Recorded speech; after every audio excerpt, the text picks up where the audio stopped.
Avant d'écouter ce chapitre 21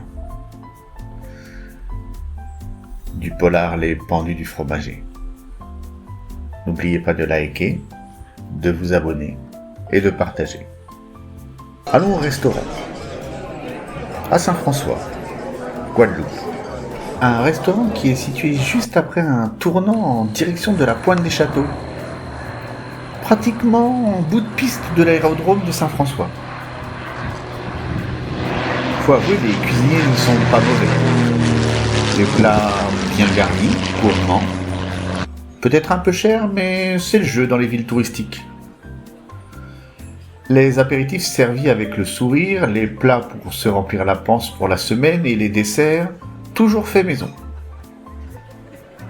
Vous pouvez même, si vous voulez, déplacer votre chaise et finir votre digestif les pieds dans l'eau. Malheureusement, l'instant plaisir gustatif qui tournait doucement au dîner romantique était régulièrement entrecoupé au passage d'un avion, d'un petit aéroplane extrêmement bruyant. À chaque passage, les clients grimaçaient, à chaque décollage et à chaque atterrissage. Sega demande : « C'est moi ou celui-là ? Cet avion-là fait plus de bruit que les autres ?» Steele lui répond : « C'est étonnant qu'il vole si bas.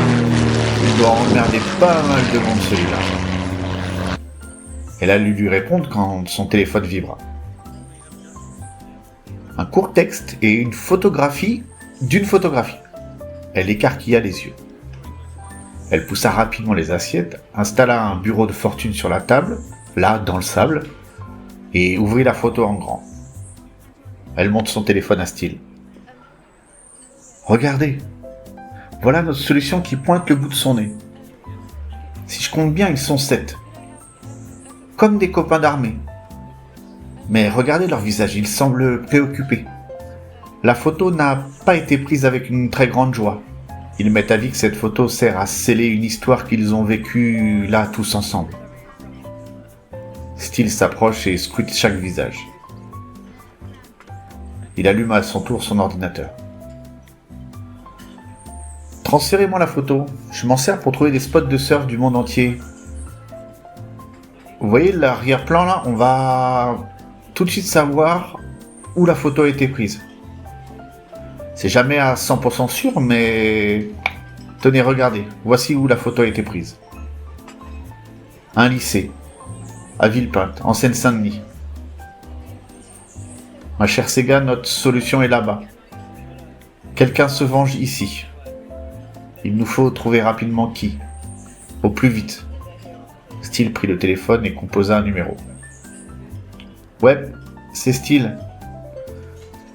Si je te dis cette blague au lycée dans les années 91, 92, 93, tu me réponds quoi ? Sur le visage de Steele, le sourire s'élargissait de plus en plus. Ah putain, je me disais aussi que c'était ça. Le serveur apporte les plats. Ils fermèrent tous les deux leurs ordinateurs, les mirent au bout de la table, à l'ombre d'un cocotier. Sega eut la joie de recevoir une langouste entière. Steele s'était arrêté sur un assortiment de poissons. 4 ramequins pour les sauces, des frites maison à la jolie couleur dorée et des légumes de saison. Le capitaine Steele allait donner quelques explications à la commandante Sega, mais encore une fois, l'avion semblait vouloir raser le restaurant. C'était l'épisode 21 du polar Les Pendus du Fromager. N'oubliez pas de liker, de vous abonner et de partager. Les Pendus du Fromager, un polar signé Albin Mister.